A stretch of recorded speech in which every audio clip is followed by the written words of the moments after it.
Okay, we're in the ensuite and I'm going to show you toilet operation. The toilet actually turns, so you've got room if you need knee room to move it.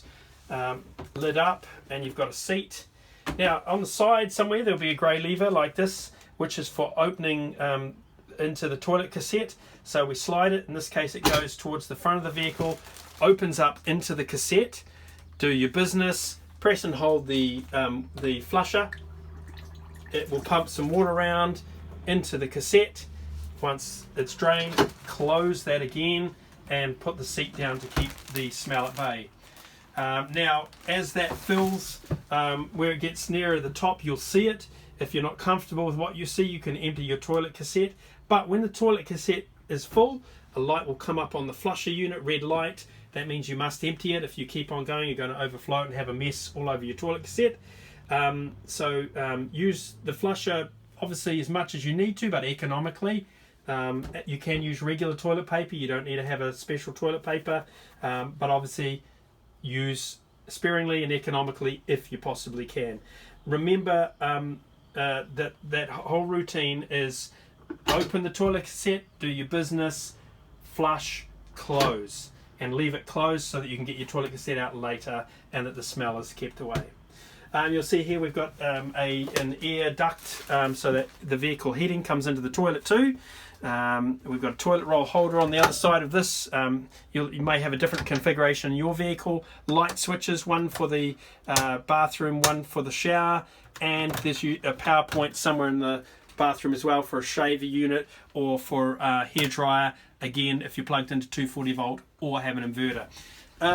The sink here, you've got your hot and cold water, and you'll usually have a cupboard. This one has a sliding cupboard which has a catch up there, slide across for storing your toiletries, etc. So and this has got elastic straps for holding things in, a little lip there. So that's your bathroom. Above you've got a ventilation skylight that you can press and pop up for fresh air in here and then keep the mosquitoes out. Just be gentle with this, and that keeps the mosquitoes out. But remember, when you drive, before you drive, pop your skylight down to keep the dirty outside air from coming in the motorhome. You don't need to ventilate it that way. Moving across to the shower, firstly the toilet door doubles as a privacy door. Alright, and then next to it we have our shower. Just open the latch. Remember to keep the latch closed while you're driving, otherwise your shower doors will bang. Alright, so let's open the shower. Inside you'll see there's two plugs on the floor. We've got our plugs in to stop any smell coming up, but obviously when you use the shower, take them out.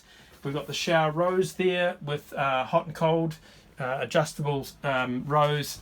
We've got a towel rail up the top. Alright, and another vent, and there's a little blind inside the vent that if you want it dark you can pull the blind over the ventilation as well. Don't forget that also you can have privacy in your ensuite just by, if you have a sliding door, pull that across. So your ensuite can be private, but models may vary. Don't forget, if you do have a sliding door, latch it back, or when you drive it's going to bang closed. That's the ensuite. Moving on to the bedroom. This model has an island bed, so has a nice memory foam mattress. You'll see the big, the log mattress at the end. That is in case you're tall, you might want to pull the mattress out this way and pop that down to give you extra length, but it may restrict your movement around the side of the bed. If you don't need that, you can put it in the garage or leave it at home. Above the bed, you've got reading lights left and right. And you've got overhead compartments. Again, press the little tongue to open, right? And wardrobe at each side for hanging clothes. And over one side you'll usually have a power point and USB. All right. So for charging things in the bed, and you've got your windows as we've seen before, plus a skylight. And again, you have a mozzie net there, or privacy.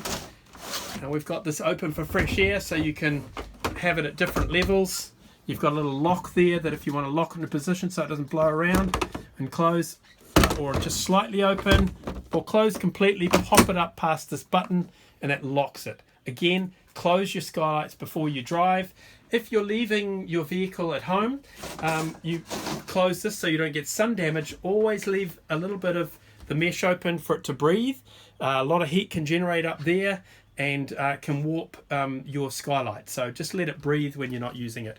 Also, above here, a smoke detector.